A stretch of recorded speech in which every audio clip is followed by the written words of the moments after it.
पूर्णमिदं पूर्णात् पूर्णमुदच्यते पूर्णस्य पूर्णमादाय पूर्णमेवावशिष्यते। ॐ शान्ति शान्ति शान्तिः। ॐ गुरुर्ब्रह्मा गुरुर्विष्णुर्गुरुर्देवो महेश्वरः गुरुसाक्षात् परं ब्रह्म तस्मै श्रीगुरवे नमः। शङ्करं शङ्कराचार्यं केशवं बादरायणं सूत्रभाष्यकृतौ वन्दे भगवन्तौ पुनः पुनः। ईश्वरो गुरुरात्मेति मूर्तिभेदविभागिने व्योमवद्व्याप्तदेहाय दक्षिणामूर्तये नमः। सदाशिवसमारम्भां शङ्कराचार्यमध्यमाम् अस्मदाचार्यपर्यन्तां वन्दे गुरुपरम्पराम्।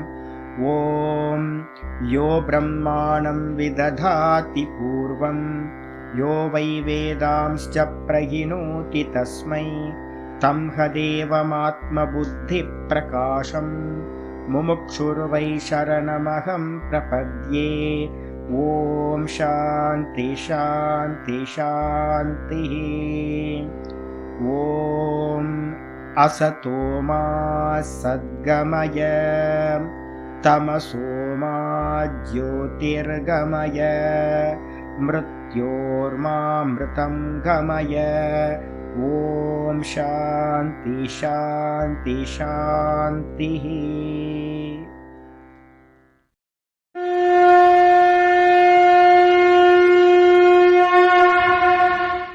ॐ पार्थाय प्रतिबोधितां भगवता नारायणेन स्वयं व्यासेन ग्रथितां पुराणमुनिना मध्ये महाभारतम् अद्वैतामृतवर्षिणीं भगवतीम् अष्टादशाध्यायिनीम् अम्ब त्वामनुसन्दधामि भगवद्गीते भवद्वेषिणीम्।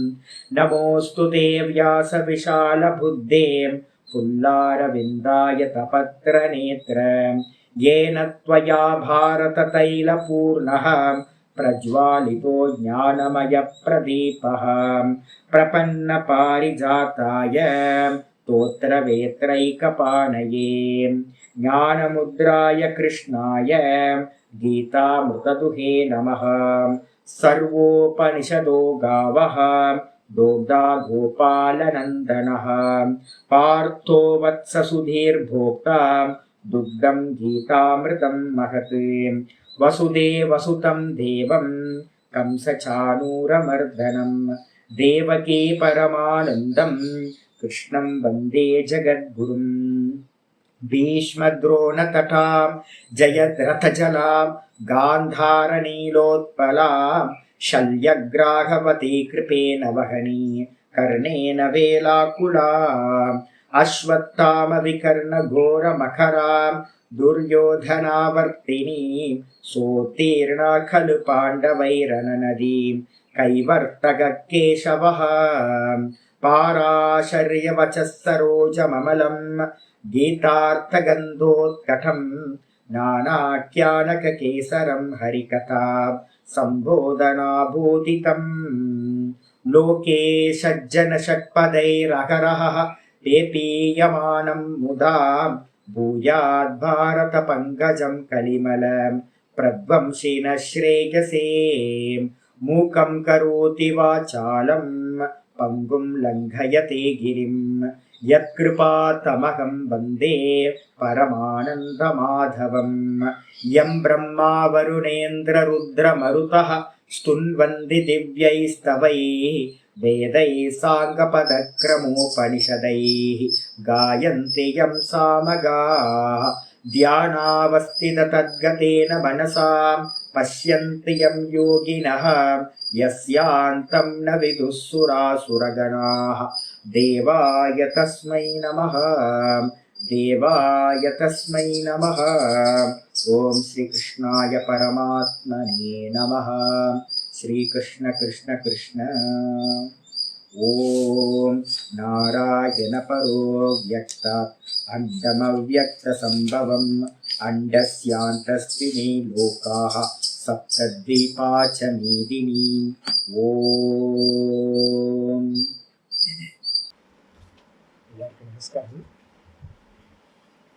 நம்ம இன்னையிலிருந்து பகவத்கீதையோட 5வது சாப்டருக்கான சம்மரி பார்க்க போறோம். சும்மா ஒரு 2 கிளாஸ்லயே முடிச்சிடலாம். ஏன்னா நீண்ட காலம் தொடர்ந்து நம்ம எலாபரேட்டா பார்த்துட்டு மறந்து போயிருப்போம் பழைய ஸ்லோகங்கள்லாம்.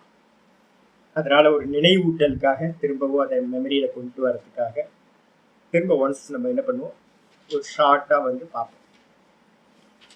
அத பஞ்சமோத்தியாய 5வது அத்தியாயம் கர்ம சந்நியாச யோகா. கர்ம சந்நியாச யோகம் அப்படின்னு இதுக்கு பேர் வச்சிருக்கு. இந்த முதல் ஸ்லோகமே பார்த்தீங்கன்னா முன்னாடி அத்தியாயத்துல 4வது அத்தியாயத்துல கடைசி ஸ்லோகத்துல இருந்து பீஜமா வச்சுக்கிட்டு 5வது அத்தியாயம் ஆரம்பிக்கப்படுது. 4வது அத்தியாயத்துல கடைசி ஸ்லோகம் என்ன சொன்னாரு அப்படின்னு கேட்டீங்கன்னா, ஒரு கன்க்ளூஷன் பாத்தீங்கன்னா கிருஷ்ண பரமாத்மா சொல்லியிருக்கார். தஸ்மாத் அஜ்ஞான சம்பூதம் ஹிருத்ஸ்தம் ஞானாசி நாத்மனஹ சித்வைனம் சம்சயம் யோகம் ஆதிஷ்டோ திஷ்ட பாரத அப்படின்னு ஒரு ஸ்லோகம், லாஸ்ட் ஸ்லோகம் 4வது அத்தியாயத்துல கடைசியில.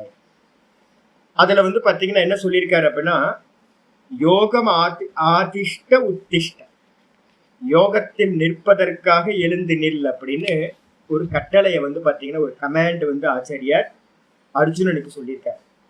யோகத்தை கர்ம யோகத்தை செய்வதற்காக எழுந்து நிற்பாயாக அப்படின்னு கமாண்ட். அப்ப அவனுக்குள்ளார சந்தேகம் வருது. என்ன சந்தேகம் வருது அப்படின்னா, 4வது அத்தியாயத்துல 20வது ஸ்லோகம் எடுத்து பார்த்தோம் அப்படின்னா தெரியும். அது பாத்தீங்கன்னா கிரகஸ்தர்களுக்காக சொல்லப்பட்ட ஸ்லோகமா இருக்கு. 4வது அத்தியாயத்துல 20வது ஸ்லோகம் பாத்தீங்கன்னா கிரகஸ்தர்களுக்காக வீட்டிலேயே இருந்துகிட்டு என்ன பண்ணணும், தியக்த்வா கர்ம பலாசங்கம் நித்திய திருப்தோ நிராசிரய கர்மண்யபி பிரவருத்தோபி நைவ கிஞ்சித் கரோதி சஹா அப்படின்னு ஒரு ஸ்லோகம். வீட்டிலேயே இருந்துகிட்டு தன்னுடைய கர்மங்களை ஈஸ்வரார்ப்பணமா பாத்தீங்கன்னா கர்ம பலனை தியாகம் பண்ணிட்டு நித்திய திருப்தனா நிராசிரயனா எதையும் சாராமல் திருப்தியோட பாத்தீங்கன்னா யாரு கர்மத்துல பிரவருத்தி ஆயிட்டு இருந்தாலும் கூட, கிரகஸ்தாசிரமத்துல கர்ம யோகத்துல இருந்தாலும் அவர்கள் கர்ம பலனை தியாகம் பண்ணிட்டு இருக்கிறதுனால அவர்கள் எந்த ஒன்றையும் செய்வதில்லை அப்படின்னு தான் அர்த்தமாகும் அப்படின்னு 20வது ஸ்லோகத்தை சொன்னதுக்கு பிறகு 21, 22 பாத்தீங்கன்னா ஆச்சாரியர் என்ன பண்ணார், 4:21, 4:22 இந்த 2 ஸ்லோகங்கள்லயும் நிராஷீர் யத சித்தாத்மா தியக்த சர்வ பரிகிரஹா ஷாரீரம் கேவலம் கர்ம குர்வன் ஆப்னோதி ந கில்பிஷம் குர்வன் ஆப்னோதி கில்பிஷம். 21 பாத்தீங்கன்னா சன்னியாசிகளை பத்தி பாத்தீங்கன்னா வெறும் சரீரத்துக்கான கர்மத்தை மட்டும் பண்ணிட்டு மற்றது எல்லாத்தையும் விட்டுறது. அப்படி இருக்கிறவன் பாத்தீங்கன்னா எந்த ஒரு பாப்பத்தையும் அடைவதில்லை கர்மத்தினால அப்படின்னு 21 சன்னியாசிய பத்தி 21, 22 இந்த 2 ஸ்லோகங்கள்ல எதிர்ச்சா லாப சந்துஷ்டகன் 22. இப்ப நமக்கு பார்த்தாவே தெரியும் 20வது ஸ்லோகம் கிரகஸ்தாசிரமத்துல இருந்துட்டு கர்ம பல தியாகம் பண்ணிட்டு இருக்கிறத அவன் பாப்பத்தை அடைவதில்லைன்னு சொல்லிடுச்சு. 21, 22 சன்னியாசி பாத்தீங்கன்னா எல்லாத்தையும் விட்டுட்டு பாத்தீங்கன்னா அவனோட சரீர யாத்திரைக்கு எந்த கர்மம் பண்ணாலும் அதனால அவன் பந்தப்படலன்னு சொல்லியாச்சு. அதுக்கப்புறம் லாஸ்ட் ஸ்லோகம், இந்த அத்தியாயத்துல லாஸ்ட் ஸ்லோகம் என்ன சொல்லியிருக்கு அப்படின்னு கேட்டீங்கன்னா, நீ கர்மத்தை பண்ணு அப்படின்னு கர்மத யோகத்தை பண்றதுக்காக எழுந்து நிற்பாயாக அப்படின்னு கமாண்டிங் வேற சொல்லியிருக்கு.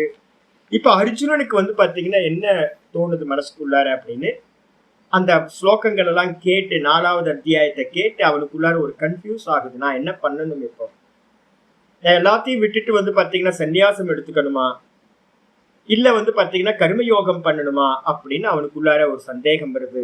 அதை வச்சுக்கிட்டு தான் அர்ஜுன உவாச்ச முதல் ஸ்லோகம் ஆரம்பிக்கப்படுது 5வது அத்தியாயத்தில். சந்நியாசம் கர்மணாம் கிருஷ்ண புனர்யோகம் ச சம்சசி யச்ரேயேதயோர் ஏகம் தன்மே ப்ரூஹி சுநிச்சிதம். அர்ஜுன உவாச்ச சந்நியாசம் கர்மணாம் கிருஷ்ண புனர்யோகம் ச சம்சசி யச்ரேயேதயோர் ஏகம் தன்மே ப்ரூஹி சுநிச்சிதம். என்ன சந்தேகம் வந்திருக்கு அவனுக்கு அப்படின்னா, ஏ கிருஷ்ணா, நீ என்ன பண்ற அப்படின்னா கர்மனாம் சந்நியாசம், கர்மத்தை சந்நியாசம் பண்றத பத்தியும், கூடவே பாத்தீங்கன்னா கர்மனாம் யோகம், கர்மத்தோட யோகத்தை பத்தியும் அனுஷ்டானம் பண்றத பத்தியும் ச சம்சசி, ரெண்டுத்தையுமே ஸ்துதி பண்ணி சொல்ற. சம்சசின்றதுக்கு அர்த்தம் ஸ்துதி செய்கின்றாய், நல்ல புகழ்ந்து பேசுற, பிரைஸ் பண்ற. சந்நியாசத்தையும் பிரைஸ் பண்ற, கர்மத்தை விட்டுட்டு சந்நியாசம் பண்றதையும், கூடவே கர்ம யோகத்தையும் கர்ம அனுஷ்டானத்தையும் பாத்தீங்கன்னா பிரைஸ் பண்ற. இதனால பாத்தீங்கன்னா எனக்கு கன்ஃபியூஸ் ஆகுது. நான் பாத்தீங்கன்னா கர்ம சந்நியாசம் பண்ணட்டுமா இல்ல கர்ம யோகம் பண்ணட்டுமா, எனக்கு சம்சயம் இருக்கு. அதனால நீ என்ன பண்ணுனா, ஏத்தையோர் ஏக்கம், இந்த ரெண்டுத்துல ஏதாவது ஒண்ணு, ஏத்தையோகோ ஏக்கம், இந்த ரெண்டுத்துல ஏதாவது ஒண்ணுத எனக்கு மே எனக்கு பாத்தீங்கன்னா என்ன பண்ண அப்படின்னா, எத்து ஸ்ரேயா, எனக்கு எது மேன்மையை கொடுக்குமோ, எனக்கு எது மோட்சத்தை கொடுக்குமோ, ஸ்ரேயஸ் அப்படின்னா மோட்சம், எத்து ஸ்ரேயக அப்படின்னா எது எனக்கு மோட்சத்தை கொடுக்குமோ, தத்து தன்மை இருக்குல்ல, அதுல பிரிச்சோட தத்து, அதனை பாத்தீங்கன்னா சுநிச்சிதம், நல்ல நிச்சயம் பண்ணி எனக்காக நீ என்ன பண்ணு சொல்வாயாக ப்ரூஹி அப்படின்னு கேக்குறான். அதாவது இவனால டிசைட் பண்ண முடியல, அர்ஜுனனுக்கு பாத்தீங்கன்னா டிசைட் பண்றதுக்கான இது இல்ல, மோகம் இருக்கு அவனுக்கு. அதனால குருநாதர் கையிலேயே பாத்தீங்கன்னா பொறுப்பை கொடுக்கறான். என்ன பண்றான் அப்படின்னா, இந்த ரெண்டுத்துல கர்ம சந்நியாசத்திலையும் கர்ம யோகத்திலையும் ஏதாவது ஒன்ன செலக்ட் பண்ணி இதுல எது எனக்கு மோட்சத்தை கொடுக்குமோ அதனை எனக்கு நிச்சயம் பண்ணி சொல்லு அப்படின்னு கேட்டாச்சு. கேட்ட மாத்திரத்துல பகவான் பாத்தீங்கன்னா ஆரம்பிக்கிறார். நம்ம ஏற்கனவே பார்த்திருக்கோம். என்ன அப்படின்னு கேட்டீங்கன்னா, உபதேசம் எப்படி நடக்கணும் அப்படின்னா, சங்கரர் பாத்தீங்க அப்படின்னா ஆயுர்வேத சாஸ்திரத்தை தான் பாத்தீங்கன்னா சொல்றார். ஒவ்வொருத்தருக்கும் ரோகத்துக்கான காரணம் பல விதங்களா இருக்கும். அப்ப முதல்ல என்ன பண்ணணும், பெர்சனோட நாடிய பிடிச்சு பார்த்து அவன் எந்த தகுதியில இருக்கிறானோ, அவனுக்கு என்ன ப்ராப்ளமோ அந்த ப்ராப்ளத்துக்கு தான் சொல்யூஷன் சொல்லணும். அதிகாரிக்கு ஏத்த மாதிரி சொல்யூஷன் சொல்லணும். இப்போ ஆச்சாரியர் என்ன பண்றாரு அப்படின்னா, நல்லா ஸ்கேன் பண்றார். பாவகிராகி ஜனார்தனக, கிருஷ்ணன் உள்ளே தான் இருக்கார், எல்லாத்தையும் ஸ்கேன் பண்றார். நம்மளுடைய எண்ணங்களை எல்லாத்தையும் ஸ்கேன் பண்ணி பார்த்துட்டு இருக்கார். ஒவ்வொரு தாட்டையும் பார்க்கிறார், என்னுடைய அஜ்ஞானத்தையும் பார்க்கிறார், அஜ்ஞானத்தையும் பார்க்கிறார், மோகத்தையும் பார்க்கிறார், எல்லாத்தையும் பார்க்கிறார். சாட்சி இல்ல, உள்ள இருந்து சாட்சியா பார்த்துக்கிட்டு இருக்கார். அப்ப அர்ஜுனனோட மனசுக்குள்ளார என்ன இருக்கு அப்படின்றது, அவனோட மோகம் எதுல இருக்கு அப்படின்னு எல்லாம் தெரியும், அவனோட தகுதி எதுல இருக்கு அப்படின்னு தெரியும். அதனால ஸ்ரீ பகவான் வாச்ச, பகவான் குருநாதரா இருக்கிற ஜெகத்குருவா இருக்கிற பகவான் சொல்ல ஆரம்பிக்கிறார். சந்நியாச கர்ம யோகஸ்ச நிஸ்ரேயசகராவுபௌ தயோஸ்து கர்ம சந்நியாசாத் கர்மயோகோ விசிஷ்யதே. ஸ்ரீ பகவான் உவாச்ச சந்நியாச கர்ம யோகஸ்ச நிஸ்ரேயசகராவுபௌ தயோஸ்து கர்ம சந்நியாசாத் கர்மயோகோ விசிஷ்யதே. ஆள் யாரு அப்படின்னு எதிர்க்க இருக்கவங்களை பார்க்கணும். அது அப்படிதான் உபதேசம் பண்ணணும் குருநாதர்கள். அப்ப எதிர்க்க ஒரு குருநாதர் வேணும். இப்ப பாத்தீங்கன்னா ரமண பகவான் ஆசிரமத்துல, ரமணாசிரமத்துல பாத்தீங்கன்னா புஸ்தகம் இருக்கு, பகவானோட புஸ்தகம் இருக்கு. அதுல பாத்தீங்கன்னா வச்சனாமிர்தம் அப்படின்னு ஒரு ஃபேமஸான ஒரு புஸ்தகம் இருக்கு. பகவானோட புக்கு ரொம்ப நல்லா இருக்கும், வச்சனாமிர்தம். யார் கேள்வி கேட்டாங்க, அவர் அந்த கேள்விக்கு ஏத்த மாதிரி யார் கேள்வி கேட்டாங்களோ அவங்களுக்கு தான் உபதேசம் பண்ணப்பட்டிருக்கு. அப்போ ஒருத்தர் புத்தாட்ட பாத்தீங்கன்னா ஒருத்தர் கேள்வி கேட்கிறார், நான் கல்யாணம் பண்ணிக்கலாம்னு நினைக்கிறேன், அதான் ரொம்ப சிறந்ததுன்னு நினைக்கிறேன், இல்லற வாழ்க்கை தான் ரொம்ப சிறந்தது அப்படின்னு ஒருத்தர் கேட்கிறார். ஆமாப்பா, இந்த உலகத்திலேயே பெஸ்ட் பாத்தீங்கன்னா இல்லற வாழ்க்கை தான், நீ கிரகஸ்தாசிரமம் தான் பெஸ்ட், நீ கல்யாணம் பண்ணிக்கோ அப்படின்ற. ஒரு அரை மணி நேரம் கழிச்சு இன்னொருத்தர் வர்றார். அவர் கேட்கிறார், நான் இந்த கல்யாண வாழ்க்கைன்றது கிரகஸ்தாசிரமன்றது துக்க சுரூபம், நான் சன்னியாசம் எடுத்துக்கிட்டு நான் மோட்ச மார்க்கத்துல போலான்னு நினைக்கிறேன் அப்படின்னு. ஆமாப்பா, அதுதான் பெஸ்ட், நீ அதையே பண்ணு அப்படின்ற. அப்போ பக்கத்துல ஆனந்தன் இருக்கார், அவரோட சிஷ்யரை பாத்தீங்கன்னா கேள்வி கேட்கிறார். சுவாமி, என்ன சுவாமி ஒரே கேள்விக்கு ரெண்டு விதமா பதில் சொல்றீங்களே அப்படின்னும் போது, ஒவ்வொருத்தரோட மனப்பக்குவம் என்னவோ அதுதான். அப்ப அந்த மனப்பக்குவத்தை வச்சு ஒருத்தன் ஆல்ரெடி டிசைட் பண்ணிட்டு தான் வந்து கேட்கறான் என்கிட்ட கல்யாணம் பண்ணிக்கிறது நல்லது அப்படின்னு. அப்ப அவன் ஆமா அதான் கரெக்ட் அவனுக்கு. இன்னொருத்தன் வந்து பாத்தீங்கன்னா சன்னியாசம் பண்றதுன்னு முடிவு பண்ணிட்டு தான் வந்திருக்கான். அப்ப அவனுக்கு வந்து சன்னியாசத்தை தான் வழிகாட்டணும். அப்ப ஆளுக்கு ஏத்த மாதிரி மருந்து. ரமண பகவான் வந்து பாத்தீங்கன்னா ஒருத்தருக்கு சொல்றாரு கருமத்தை அனுஷ்டானம் பண்ணுன்றார், இன்னொருத்தருக்கு வந்து பாத்தீங்கன்னா எதுக்காக இதெல்லாம் பண்ணிக்கிட்டு இருக்கு, இதெல்லாம் தூக்கி ஓரமா போடு அப்படின்ற. ஒருத்தருக்கு போய் கைவலி நவநீதம் போய் பாடம் படிங்க அப்படின்னு ஈசானிய மடத்துக்கு வந்து பாத்தீங்கன்னா ரமண பகவான் டைரக்ட் பண்ற, போங்க போய் கைவலி நவநீதம் போய் படிங்க அப்படின்னு. இன்னொருத்தருக்கு சொல்லும் போது இந்த சாஸ்திர குப்பையெல்லாம் தூக்கி ஓரமா போடு அப்படின்ற. அப்போ என்ன கான்ட்ரடிக்ஷன் வந்து பாத்தீங்கன்னா எல்லாம் கான்ட்ரடிக்ஷனா இருக்கும். என்ன காரணம் அப்படின்னு கேட்டீங்கன்னா அதிகாரிக்கு ஏத்த மாதிரி உபதேசம். இதை நல்லா புரிஞ்சுக்கணும். ஆச்சாரியர் எப்படி ஆரம்பிக்கிறார் அப்படின்னா சந்நியாசக கர்மயோகஸ்ச, கர்மத்தை சந்நியாசம் செய்தலும், எல்லா கர்மத்தையும் விட்டுட்டு பிச்சை எடுத்து சன்னியாசியா இருக்கிறதும், அதுக்கப்புறம் கர்மயோகம், கர்மத்தை நல்லா வீட்டில இருந்துகிட்டு நல்லா குடும்பத்தோட இருந்துகிட்டு கர்மயோகத்தை அனுஷ்டானம் பண்ணிக்கிட்டு இருக்கிறதும், பலனை தியாகம் பண்ணிட்டு, இந்த ரெண்டுமே வந்து பாத்தீங்கன்னா நிஸ்ரேயசகரா உபவ். இந்த இரண்டும் வந்து பாத்தீங்கன்னா நிஸ்ரேயசகரவ். இந்த ரெண்டுமே நமக்கு எப்படி பண்ணுவோம் அப்படின்னா மோட்சத்தை கொடுக்கக்கூடியது. இந்த இரண்டும் மோட்சத்தை கொடுக்கக்கூடியது. தயோஸ்து, இந்த இரண்டில், தயோஸ்து ஆனால் இந்த இரண்டில், தூ தயோஹோ ஆனால் இந்த இரண்டில், கர்ம சந்நியாசார், கர்மத்தை தியாகம் பண்ணிட்டு பிச்சை எடுத்து திரியறேன்னு சொல்றியே, அதை காட்டிலும், கர்மத்தை தியாகம் செய்வதை காட்டிலும் கர்மயோகோ விசிஷ்யதே, கர்மயோகம் மிக சிறந்தது, மிகவும் சிறந்தது. பெஸ்ட் எது அப்படின்னு கேட்டீங்கன்னா கர்மத்தை தியாகம் பண்றதை காட்டிலும் கர்மத்தை வந்து பாத்தீங்கன்னா அனுஷ்டானம் கர்மயோகமா அனுஷ்டிக்கிறது ரொம்ப பெஸ்ட் அப்படின்னு ஆச்சரிய சொல்லிட்டேன். இதுல வந்து ஒரு இது என்ன அப்படின்னா இதை பத்தி நிறைய புக்ஸ் எல்லாம் என்ன ஆயிடுச்சு அப்படின்னு கேட்டீங்கன்னா பகவான் இப்ப இதை சொல்றார். அதனால்தான் பகவான் வந்து பாத்தீங்கன்னா கர்மயோகத்தை தான் பிரிஸ்கிரைப் பண்றார். அப்ப கர்ம சந்நியாசம் பண்ணக்கூடாதுன்னு ஒருத்தர் எடுத்துக்கிறதுக்கு வாய்ப்பு இருக்கா? அதனால நிறைய குரூப் இந்தியாவில வந்து பாத்தீங்கன்னா புக் எழுதினவங்க எல்லாம் சந்நியாசம் வேஸ்ட் அப்படின்னு என்ன பண்ணிட்டாங்கன்னு கேட்டீங்கன்னா, இப்ப நீங்க இதுல கன்னியாகுமரி போனீங்க அப்படின்னா அங்க வந்து பாத்தீங்கன்னா இவங்க இருப்பாங்க, நம்ம விவேகானந்தா கேந்திரால இருக்கவங்க எல்லாம் கர்மயோகத்தை வந்து நல்லா பிரிஸ்கிரைப் பண்ணுவாங்க. நல்ல ஆட்கள், நிறைய நல்ல நபர்கள்லாம் இருக்காங்க, அற்புதமான மனுஷங்க, நல்லா தியாகம் பண்ணிட்டு. ஆனா அவங்க என்ன பண்ணுவாங்க அப்படின்னு கேட்டீங்கன்னா சன்னியாசிகள் அக்செப்ட் பண்ண மாட்டாங்க. கர்ம யோகம் பண்றவங்க கிருஷ்ண பரமாத்மா கர்ம யோகத்தை தான் பிரிஸ்கிரைப் பண்றார். ஏன்னா ஸ்லோகம் கிளியரா இருக்கு, கர்ம சந்நியாசத்தை காட்டிலும் கர்மயோகம் சிறந்தது அப்படின்னு கம்பேர் பண்ணி இதுதான் பெஸ்ட்னு சொல்லியிருக்க. அப்ப இதை மட்டும் எடுத்துக்கிட்டு என்ன பண்றாங்கன்னு கேட்டீங்கன்னா நிறைய பேர் இந்த இந்தியாவில வந்து நிறைய கர்மயோகம் பண்றவங்க நிறைய பேர் இருக்காங்க. அவங்க என்ன பண்ணிட்டாங்க, இதையே போதுமானதுன்னு நினைச்சிட்டாங்க. ஆனா அதிகாரி என்னன்றது அவங்களுக்கு தெரியல. அதான் முக்கியமானது.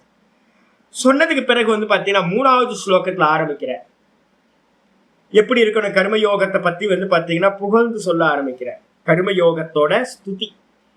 யாரெல்லாம் நீங்க வந்து கிரகஸ்தாசிரமம் இருக்கீங்களோ இதெல்லாம் அடாப்ட் பண்ணணும். நம்ம கர்மயோகம் எப்படிப்பட்டது சொல்ற, நித்ய சந்நியாசி, நித்ய சந்நியாசி யோ நத்வேஷ்டி ந காங்க்ஷதி, யோ நத்வேஷ்டி ந காங்க்ஷதி, நிர்த்வந்த்வோ ஹி மகாபாஹோ, நிர்த்வந்த்வோ ஹி மகாபாஹோ, சுகம் பந்தாத் பிரமுச்யதே, சுகம் பந்தாத் பிரமுச்யதே, நேயஸ்ஸ நித்ய சந்நியாசி யோ நத்வேஷ்டி ந காங்க்ஷதி, நிர்த்வந்த்வோ ஹி மகாபாஹோ, சுகம் பந்தாத் பிரமுச்யதே.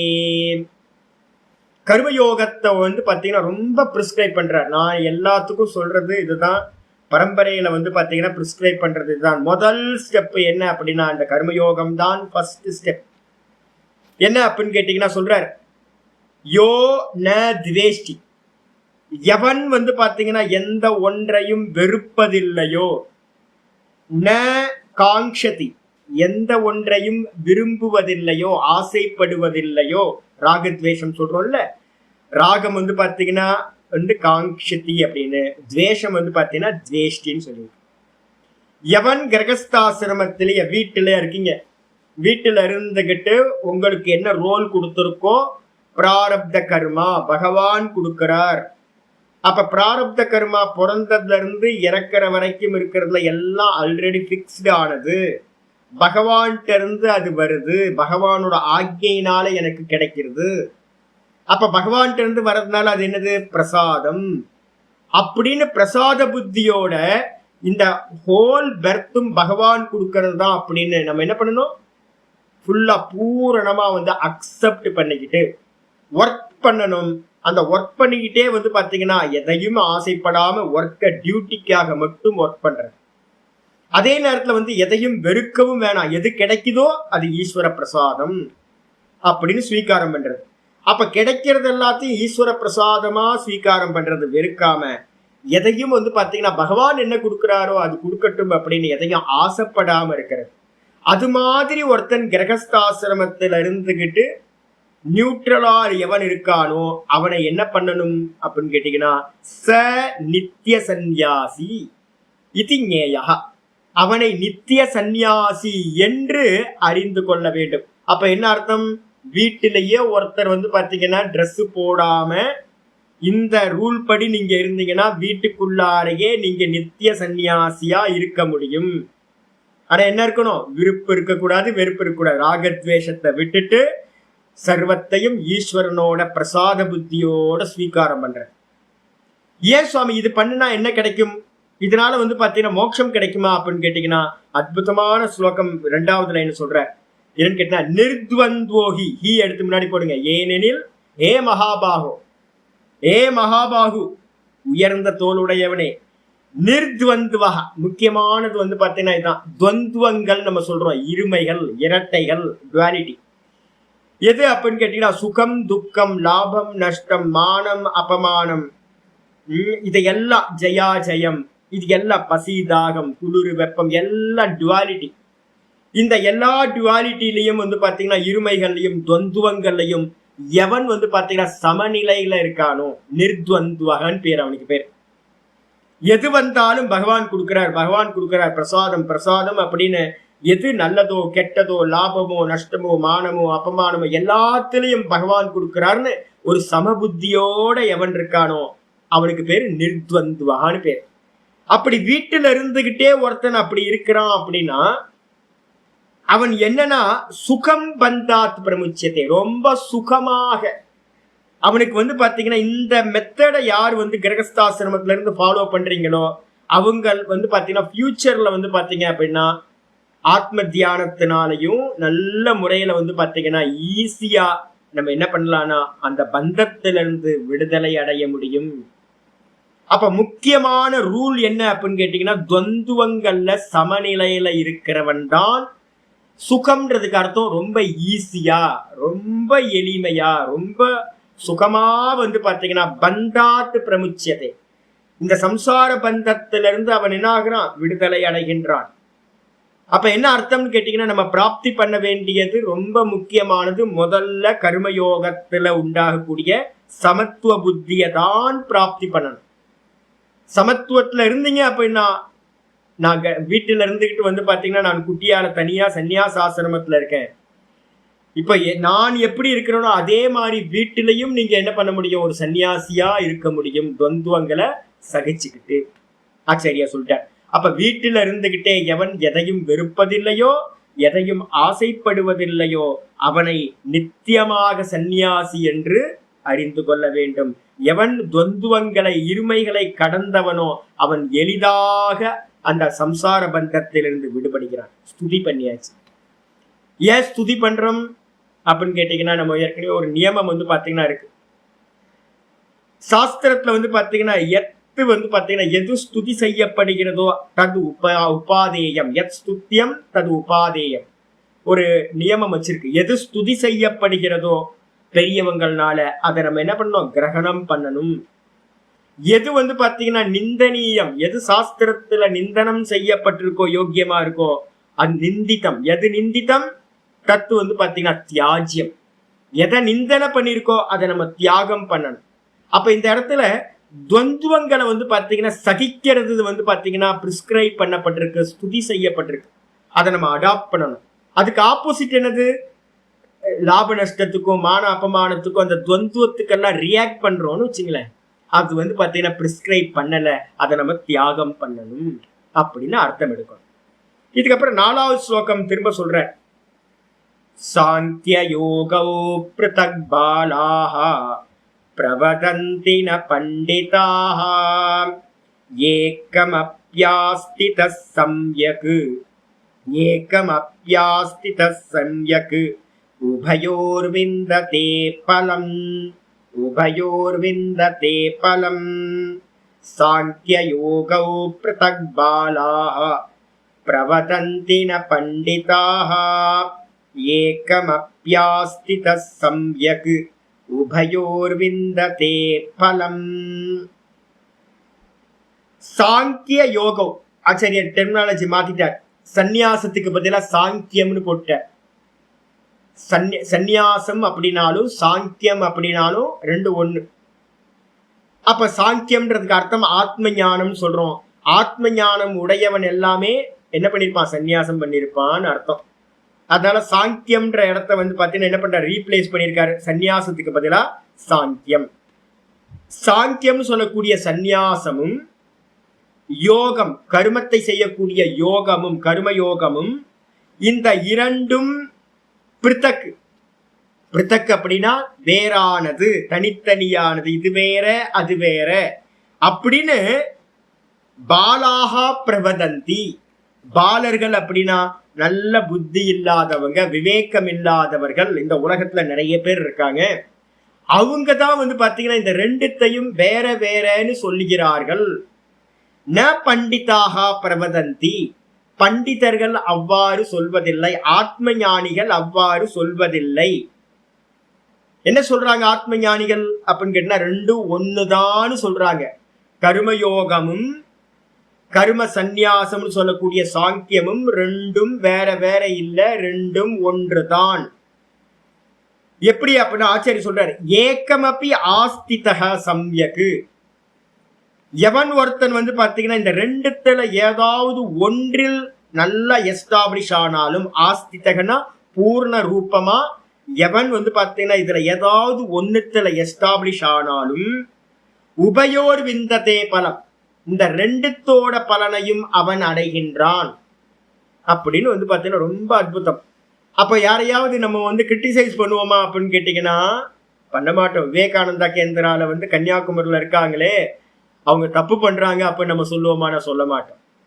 ஆனா கண்டிஷன் நல்லா அப்ளை பண்ணணும். கர்மயோகம் அப்படின்னா கர்மயோகமா பண்ணணும். நம்ம எங்கேயாவது கிரிட்டிசைஸ் யாரையாவது பண்றோம் அப்படின்னா கர்ம யோகம் பண்ணாம கர்மம் பண்றவங்களை பேனர் போட்டு கர்மம் பண்ணிட்டு இருப்பாங்க.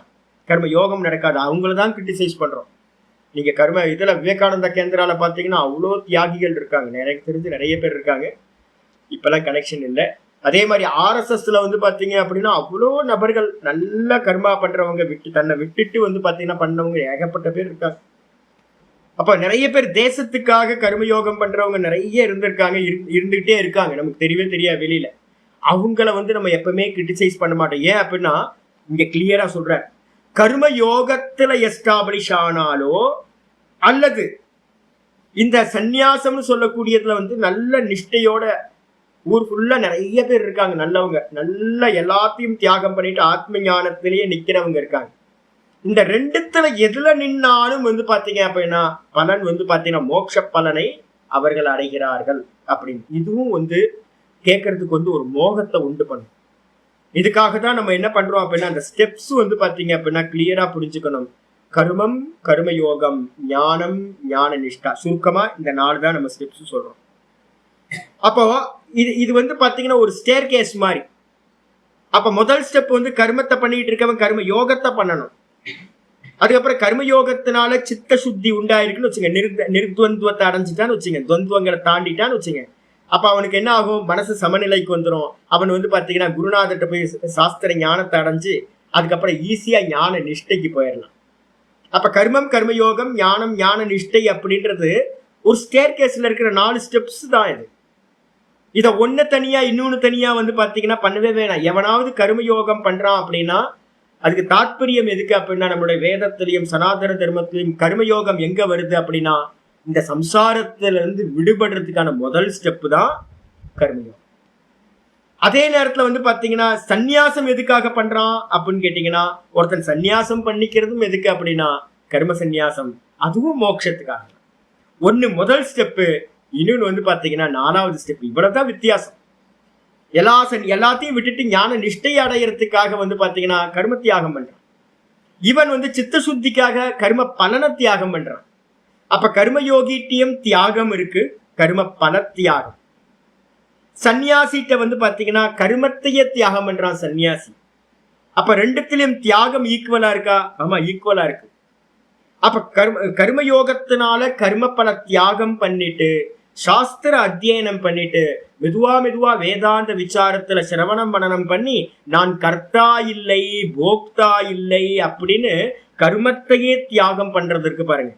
அப்ப ஸ்டெப்ஸ் போக வேண்டியிருக்கு. முதல்ல கர்ம பல தியாகம், அதுக்கப்புறம் தான் கர்த்திருவ தியாகம், கர்ம தியாகம் பண்ணணும். அப்ப முதல் ஸ்டெப் இல்லை அப்படின்னா 4வது ஸ்டெப் சம்பவிக்காது. ஒருத்தன் கர்மயோகம் பண்ணாம ஒருத்தன் சந்நியாசம் எடுக்கிறான் அப்படின்னா அவன் வந்து சன்னியாசியா இருக்க முடியாது. ஊர்ல நிறைய பேரை கிராஸ் பண்ணி வந்ததுலன்னு தெரியுது. வெறும் ட்ரெஸ்ஸை மட்டும் மாத்திக்கிட்டு காவி ட்ரெஸ்ஸை மாட்டிக்கிட்டு நிறைய ஆசை, லொகேஷனா அவ்வளவு சன்னியாசிகள் மத்தியில லோக்கத்துல வந்து பாத்தீங்கன்னா அவ்வளோ ஏசனைகள் இருக்கு, ஆசைகள் இருக்கு சன்னியாசிகளுக்கு. ஏன் அப்படின்னா, ஏன் ஆசைப்படுறான்? அவன் முறையா கர்மயோகத்தை பண்ணாம சன்னியாசத்தை எடுத்திருக்கான். அப்படி எடுத்ததுனால என்ன ஆகும்? சந்நியாசம் எடுத்ததுக்கு பிறகும் அவன்கிட்ட ஆசைகளானது, காமங்களானது, ராகத்வேஷமானது இருக்கதான் செய்யும். அப்ப அவனால மோட்சம் அடைய முடியாது. அப்ப அதனால வந்து பாத்தீங்கன்னா இதுல ஏதாவது ஒண்ணுத்துல ஃபர்ஸ்ட் எடுத்தோட எஸ்டாப்ளிஷ் ஆகணும். ஒண்ணு கர்மயோகத்துல பலனை ஃபுல்லா தியாகம் பண்ணிட்டு பகவான் என்ன கொடுக்குறாரோ அதுதான் அப்படின்னு நிக்கணும். இல்ல வந்து பாத்தீங்க அப்படின்னா சன்னியாசம் எடுத்துக்கிட்டியா, சன்னியாசத்துல பூர்ணமா நில்லு, கர்மத்தையும் தியாகம் பண்ணு, கர்ம பலனையும் தியாகம் பண்ணிட்டு நில்லு. இந்த 2 பேரும் ஏதாவது ஒண்ணுத்துல எஸ்டாப்ளிஷ் ஆனாலும் மோட்ச பலனை, நிஷ்டையை, ஆத்ம ஞான நிஷ்டையை அடைய முடியும். அதனால வேற இல்லை. முதல் ஸ்டெப் 4வது ஸ்டெப் அப்படின்னு புரிஞ்சுக்கணும். தனித்தனியா செப்பரேட்டா எடுத்துறாதீங்க. இது எல்லாம் ஒரு முதல் ஸ்டெப்ல மிதிச்சதுக்கு அப்புறம் தான் 4வது ஸ்டெப்புக்கு போக முடியும். அதனால வந்து பாத்தீங்கன்னா ஒரே மார்க்கம் இது அப்படின்னு புரிஞ்சுக்கணும்.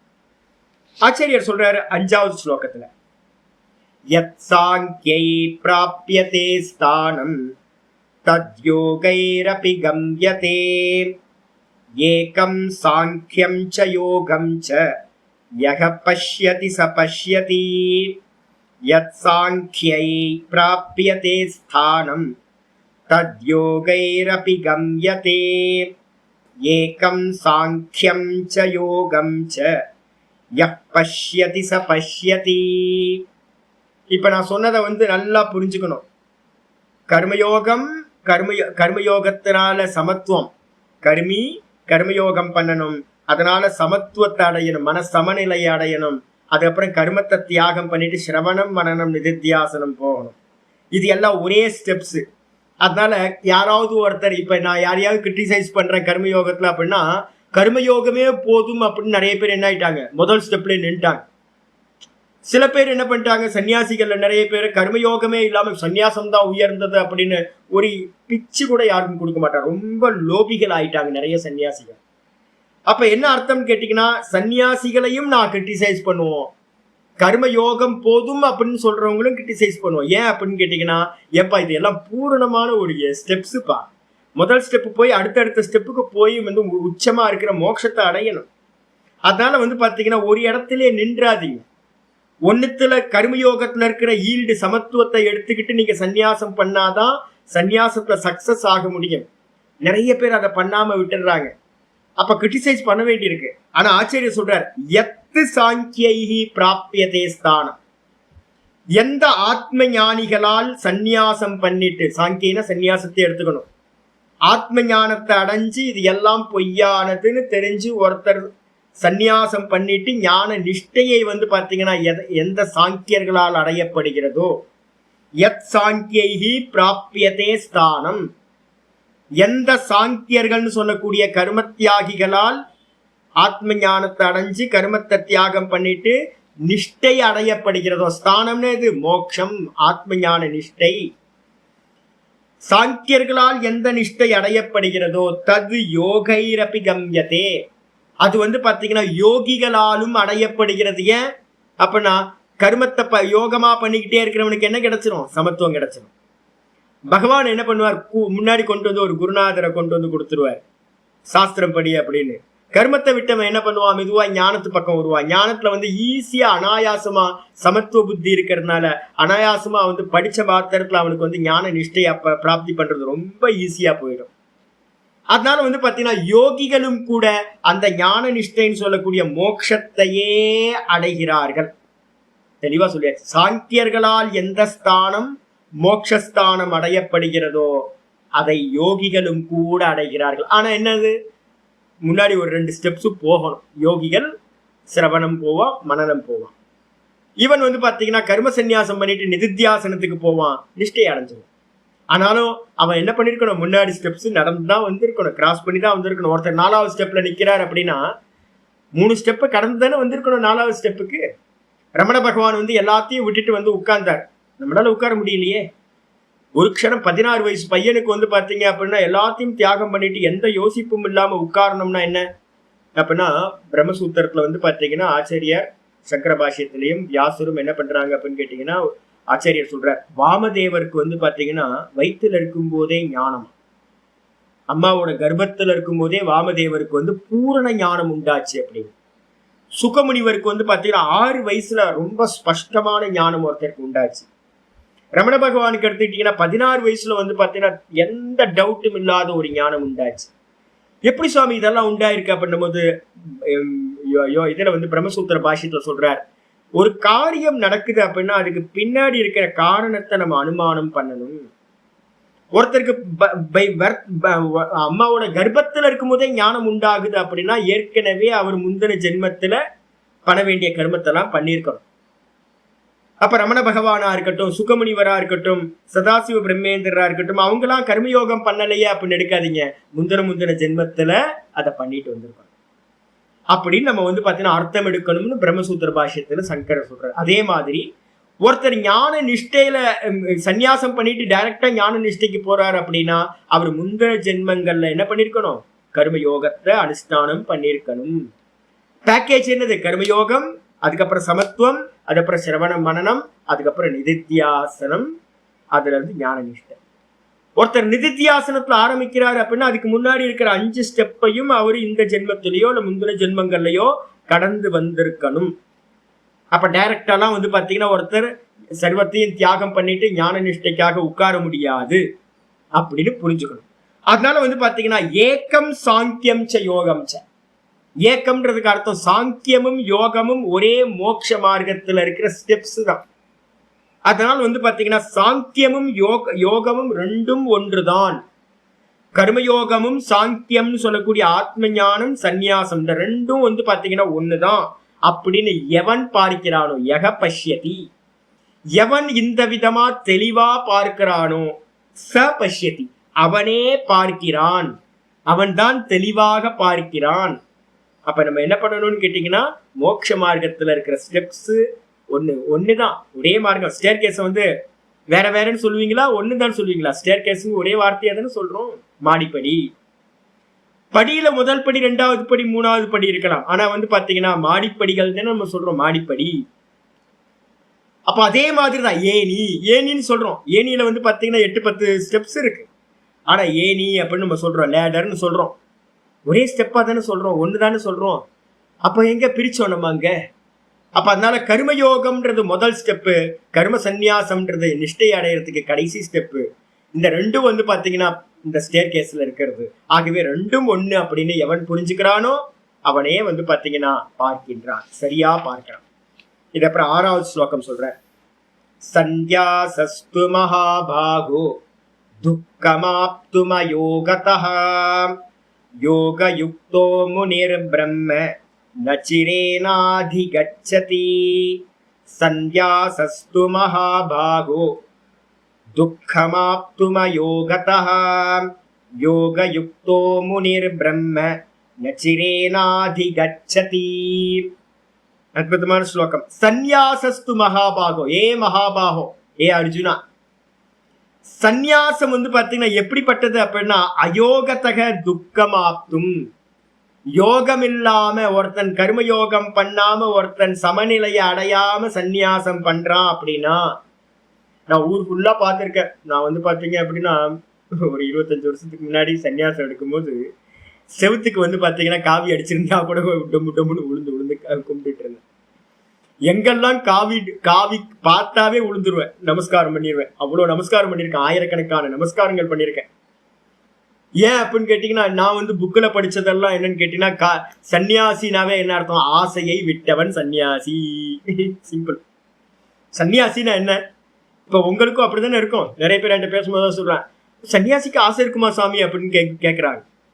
அப்ப என்ன அர்த்தம் கேட்டீங்கன்னா, நமக்கு ஒரு மனசுக்குள்ளார ஒரு ஃபிக்ஸ் ஆயிடுச்சு. என்ன அப்படின்னா, சன்னியாசிகள் அப்படின்னாவே ஆசை இல்லாதவர்கள், மோட்சம் மட்டும்தான் அவங்களுக்கு ஆசை இருக்கும் அப்படின்னு நினைச்சுக்கிட்டு நான் இந்த லைஃபுக்கு வந்த ஆரம்பத்துல வரும்போது பார்த்தா, எந்த காவி ட்ரெஸ் இருந்தாலும் ரிஷிகேஷ்ல உள்ள நுழைஞ்சோட போதும் உளுந்து உளுந்து உளுந்து உளுந்து பாக்குற சன்னியாசிகள் எல்லாத்தையும் நமஸ்காரம் பண்ணிட்டு இருக்காரு.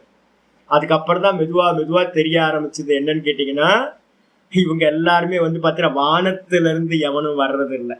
இங்க இருந்தவன் தானே வந்தோம், எல்லாம் வானத்துல இருந்து சன்னியாசிகள் புதுசா வரல, இங்க இருந்து சன்னியாசம் எடுக்கிறாங்க. அப்ப இங்க இருந்து சன்னியாசம் எடுக்கும் போது முதல் ஸ்டெப் என்ன பண்ணிருக்கணும் அப்படின்னா, கர்மயோகத்தினால என்ன பண்ணிருக்கணும்? பல தியாகத்தை பண்ணிருக்கணும். முதல்ல கர்மயோகத்தை வந்து பாத்தீங்கன்னா நல்லா அனுஷ்டானம் பண்ணி, ஈஸ்வரார்ப்பணம் ஈஸ்வரார்ப்பணம் ஈஸ்வரார்ப்பணம், எனக்கு ஒண்ணு வேணாம், பகவான் போதும், எனக்கு பகவானோட அனுகிரகம் போதும் அப்படின்னு கர்மப்பலனை தியாகம் பண்ணி ஒரு அபியாசம் நல்லா வந்திருந்துச்சு அப்படின்னா, ஒண்ணு வேணாம் மோட்சம் தான் வேணும் அப்படின்னு ஒரு எண்ணத்தோட அவன் ஸ்டார்ட் பண்ணிருந்தான் அப்படின்னா, குருநாதர் பாப்பார் ஒரு 7-8 வருஷம் 10 வருஷம் போனதுக்கு அப்புறம் இவன் பக்குவம் ஆயிட்டான், எதையும் ஆசைப்படல அப்படின்னு தெரிஞ்சு அவனுக்கு ஒரு சன்னியாசத்தை கொடுத்தாரு அப்படின்னா, ட்ரெஸ் மட்டும் மாறி இருக்கும், அவன் ஏற்கனவே பல தியாகம் பண்ணியிருக்கான். அப்ப என்ன பண்ணிட்டான்? லிட்டரலா கருமத்தையும் தியாகம் பண்ணிட்டு பேசாம ஆத்ம ஞானத்துக்குள்ளார இருப்பான், எதையும் ஆசைப்பட மாட்டான், நிஷ்டைக்கு அவனுக்கு ஈஸி ஆயிடும்.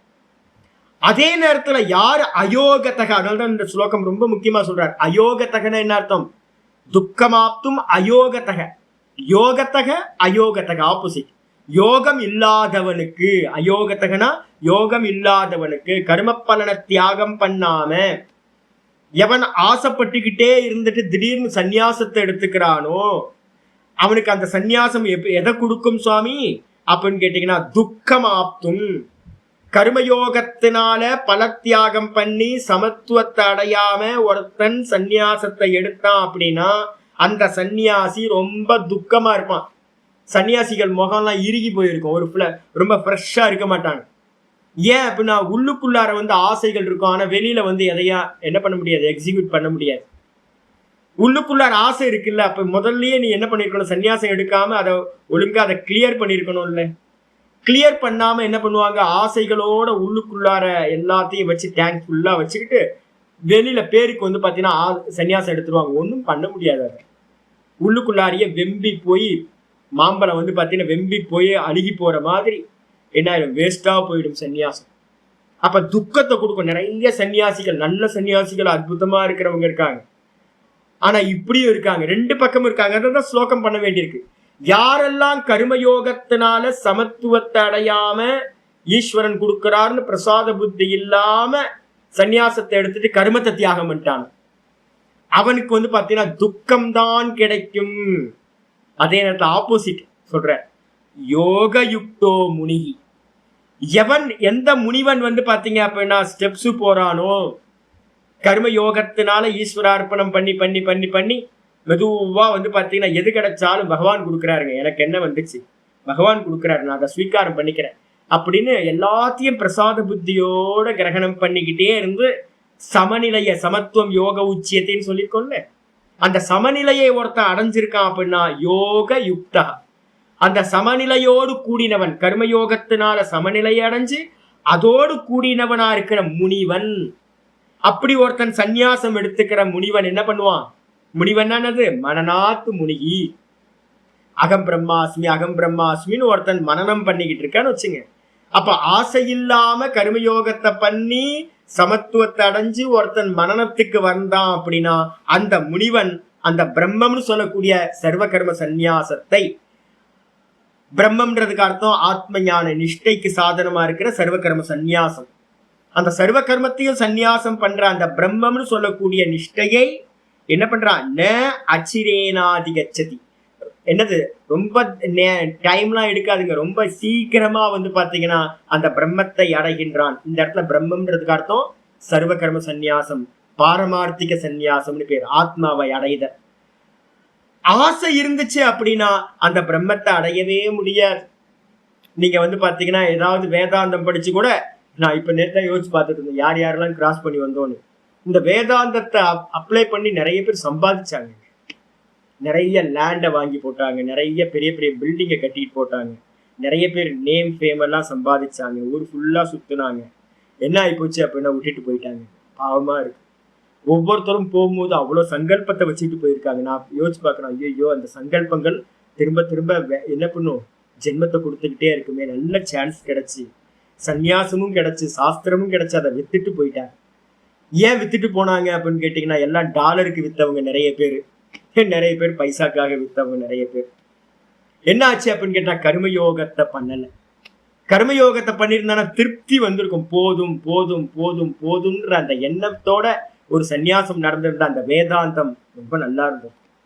அப்ப அதனால வந்து பாத்தீங்க அப்படின்னா, ஈசனோட ஆயினும் ஆசை அருமினா தான் இருக்கணும். எந்த கர்மா பண்ணாலும் பலன் மேல ஆசை இல்லாம பிராக்டிஸ் பண்ணியிருந்தாதான் அவன் அந்த மாதிரியான ஒருத்தன் சந்நியாசம் எடுத்துக்கிட்டானா அவன் அந்த பிரம்மத்தை அடையிறதுல, நிஷ்டையை பிராப்தி பண்றதுல ரொம்ப ஈஸியா, ரொம்ப சீக்கிரமாகவே முடிந்துவிடும் சொல்லியாச்சு. 7வது ஸ்லோகம் ஆரம்பிக்கிறார். யோக யுக்தோ விசுத்தாத்மா விசிதாத்மா ஜிதேந்திரியः சர்வபூதாத்ம பூதாத்மா குர்வன்னபி ந லிப்யதே. யோக யுக்தோ விசுத்தாத்மா விசிதாத்மா ஜிதேந்திரியः சர்வபூதாத்ம பூதாத்மா குர்வன்னாப்னோதி ந கில் குர்வன்னபி ந லிப்யதே. குர்வன் அபி ந லிப்யதே.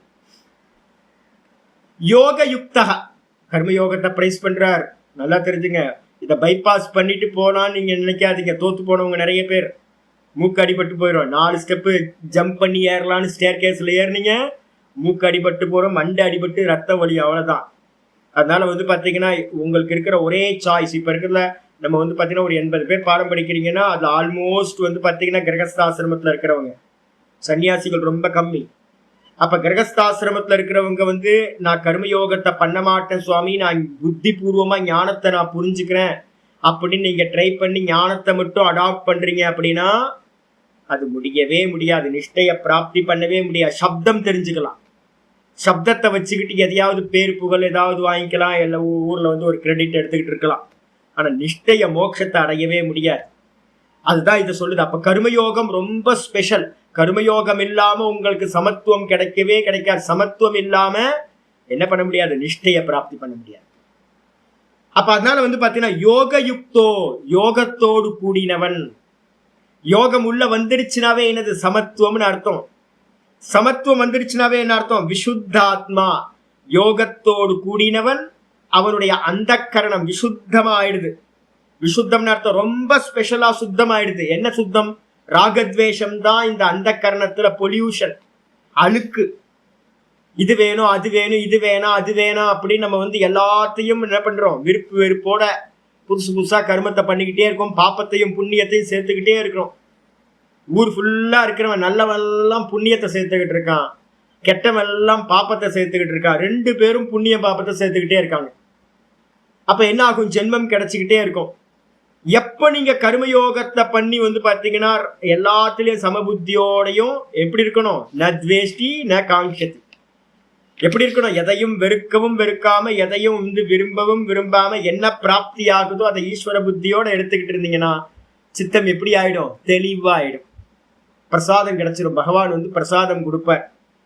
என்ன பிரசாதம் அப்படின்னு கேட்டீங்கன்னா, சித்தம் வந்து பாத்தீங்கன்னா தெளிஞ்சு போறது, கிளியர் ஆயிடுது. அதுக்கு பேர் தான் விசுத்தாத்மா. அப்போ அந்த கரணம் சுத்தமாகணும் அப்படின்னா யோகத்தோடு கூடியிருந்தாதான் அந்த கரணம் சுத்தியாகும். அதுக்கப்புறம் விசிதாத்மா. விசிதாத்மான்றதுக்கு அர்த்தம் நம்மளுடைய மனதை வந்து வெல்லுதல். மனம் புத்திலாம் இருக்கு பாத்தீங்களா, அவன் வந்து பாத்தீங்கன்னா ஜிதாத்மான என்ன அர்த்தம், வெற்றி கொள்கின்றான்.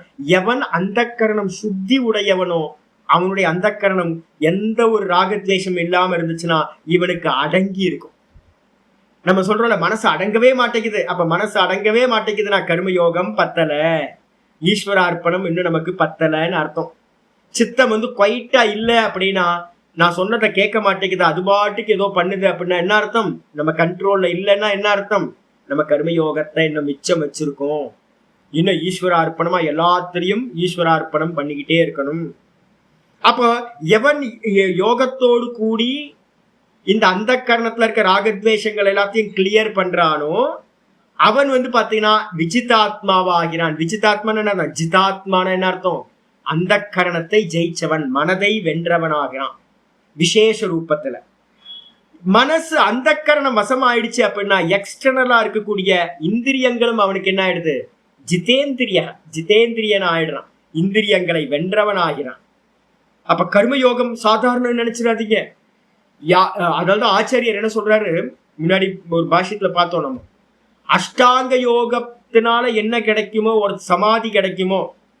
நம்ம சொல்றோம்ல யோக சூத்திரத்துல படிச்சுட்டு இருக்கோம், சவிதர்க்க சமாதிகள், நிர்விதர்க்க சமாதி, அதெல்லாம் படிச்சுட்டு இருக்கோம். ஏகாகிர சித்தத்துல உண்டாகிற 6 சமாதிகள்.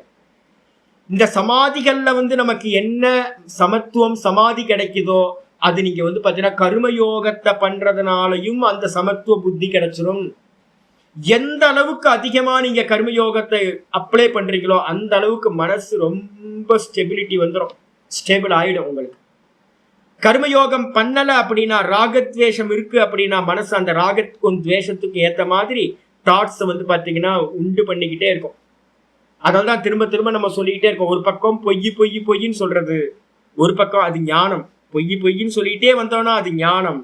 இன்னொரு பக்கம் ஈஸ்வர பிரசாதம், ஈஸ்வர பிரசாதம், ஈஸ்வர இச்சா.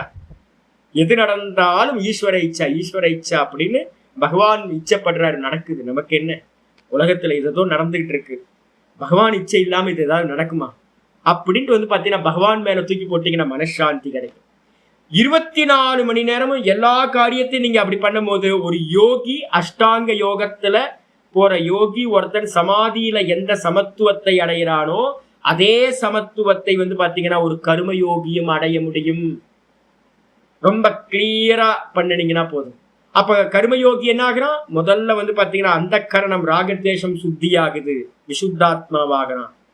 அதுக்கப்புறம் வந்து பாத்தீங்கன்னா அந்த கரணத்துல இருக்க ராகத்வேஷம் போச்சுனாவே அந்த கரணம் சொல்ற மனம் புத்திலாம் இவனுக்கு வசப்பட்டதாகுது, விசிதாத்மாவாயிடுறான். அந்த கரணம்ன்ற மனம் புத்தி ஒருத்தனுக்கு வசம் ஆயிடுச்சுன்னா எக்ஸ்டர்னலா இருக்கிற இந்திரியங்களும் அவனுக்கு வசப்பட்டதாகிறது, ஜிதேந்திரியனாகிறான். அப்படி இருக்கிறவன் என்ன பண்ணுவான் அப்படின்னு கேட்டீங்கன்னா, ஞானத்தை குருநாதர் கொடுக்கிறார். நீதான்பா எல்லா தேகத்திலையும் நானா இருக்க, ஒரே தத்துவம் தான் இருக்கு, ஒரே பிரம்ம தத்துவம் தான் எல்லாத்திலையும் நான் இருக்கு அப்படின்னு சொல்லி கொடுத்த மாத்திரத்துல இவன் என்ன பண்றான், ஈஸியா அவனால மனச்சஞ்சலம் இல்லாம சர்வ பூத்தாத்மா எல்லா ஜீவராசிகளுக்கும் நான் தான் ஆத்மாவா இருக்கேன், நான் தான் எல்லாத்துலயும் நான் இருக்கனே, நான் தான் இருக்கேன் அப்படின்னு வந்து பாத்தீங்கன்னா ஒரு ஞானத்தை அடையிறான். அடைஞ்ச மாத்திரத்தை குருவன் அப்பி ந லிப்பியத்தை, அவன் இந்த தேக யாத்திரையில் அந்த ஞானத்துக்கு பிறகு எந்த கர்மம் அவன் தேகத்துல நடக்குதோ அந்த கர்மத்தினால் அவன் எந்த சம்பந்தத்தையும் அடைவதில்லை, கர்ம பந்தத்திலிருந்து அவன் விடுபடுகின்றான் அப்படின்னு ரொம்ப தெளிவா 7வது ஸ்லோகம் சொல்லியிருக்கு. அப்ப அதனால வந்து பாத்தீங்கன்னா கர்மயோகத்தை பைபாஸ் பண்ணலாம்னு நினைச்சீங்க அப்படின்னா உங்களால சக்சஸ் பண்ணவே முடியாது, கர்மயோகம் பண்ணியே ஆகும் சொல்லியாச்சு.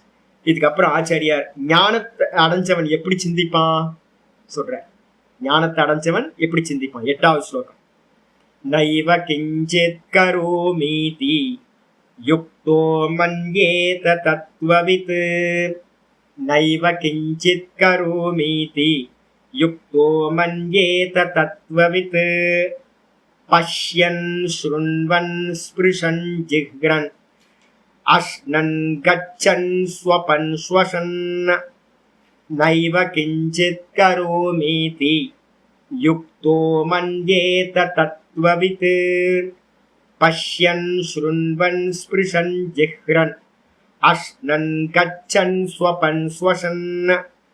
அடுத்த ஸ்லோகத்தை சேர்ந்து படிச்சிடலாம். பிரலபன் விஸ்ருஜன் கிருண்ணன், பிரலபன் விஸ்ருஜன் கிருண்ணன், உன்மிஷன் நிமிஷன் அபி. பிரலபன் விஸ்ருஜன் கிருண்ணன், உன்மிஷன் நிமிஷன் அபி.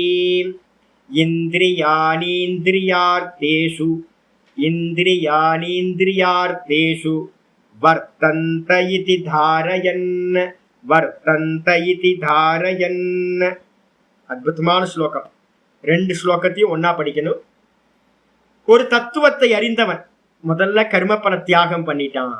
நான் ஏற்கனவே சொல்லியிருக்கேன், ஒரு ஜீவன்கிட்ட வந்து பார்த்தீங்கன்னா ஜீவத்துவத்தை நாசம் பண்றதுதான் மோட்சம். நான் ஜீவன் இல்லை, நான் பிரம்மம்.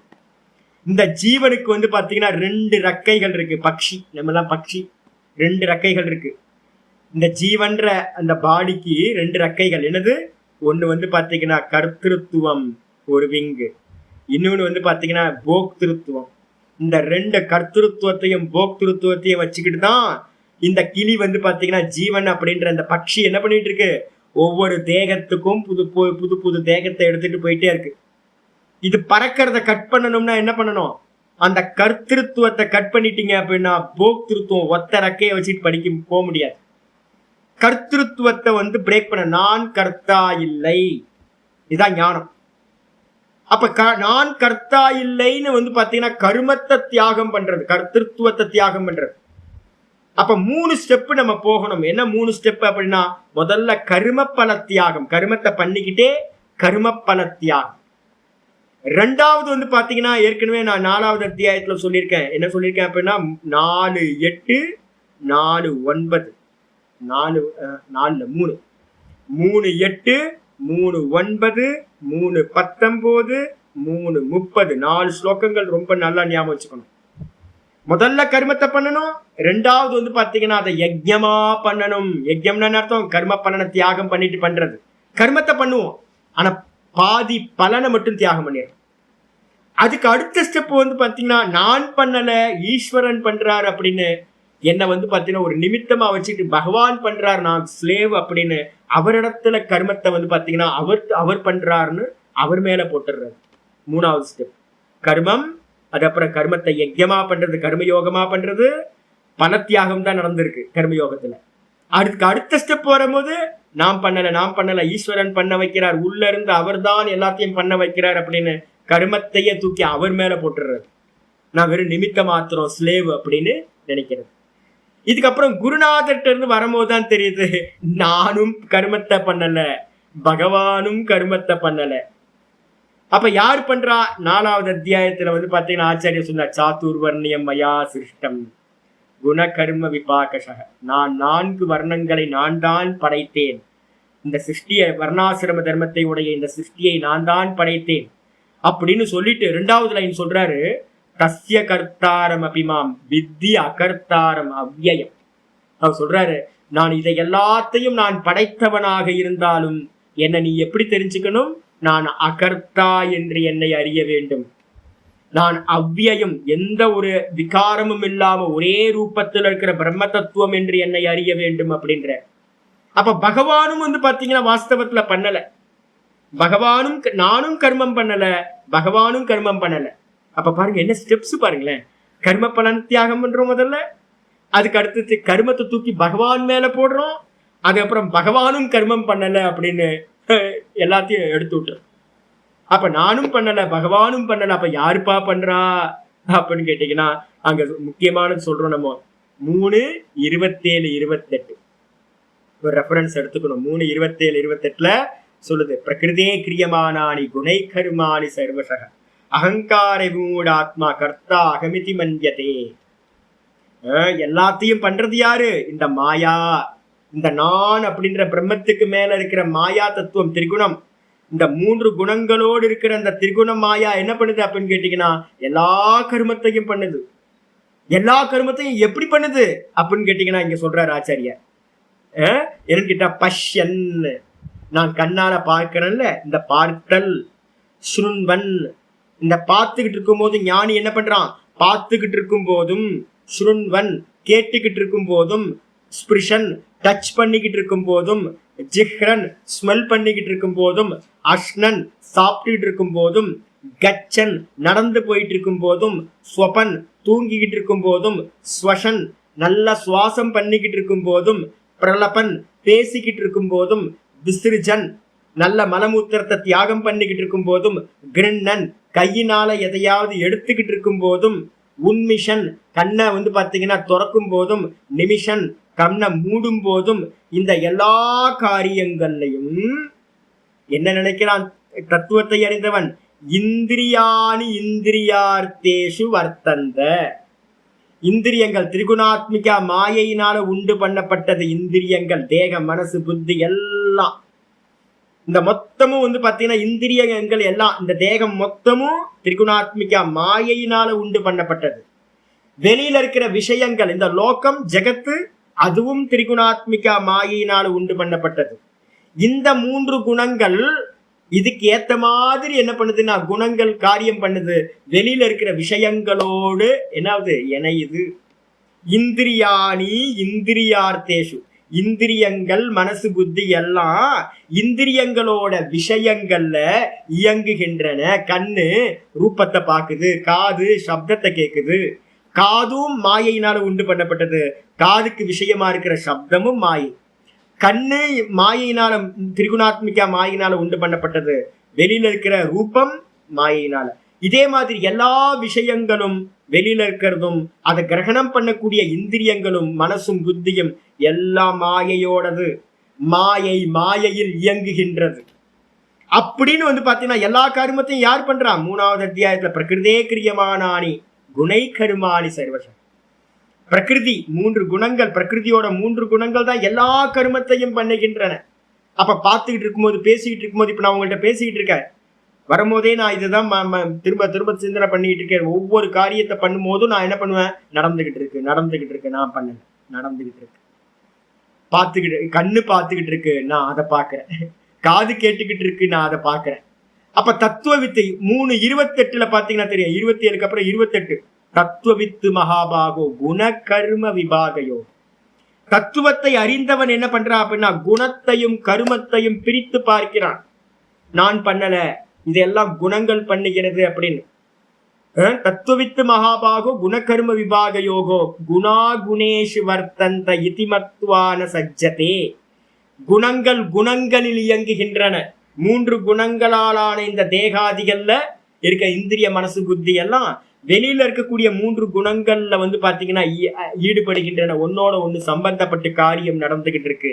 நான் யாரு அப்படின்னா நான் பார்ப்பவன். நான் இந்த வாய் பேசிக்கிட்டு இருக்கிறத நான் பார்த்துக்கிட்டு இருக்கேன் பின்னாடி இருந்து.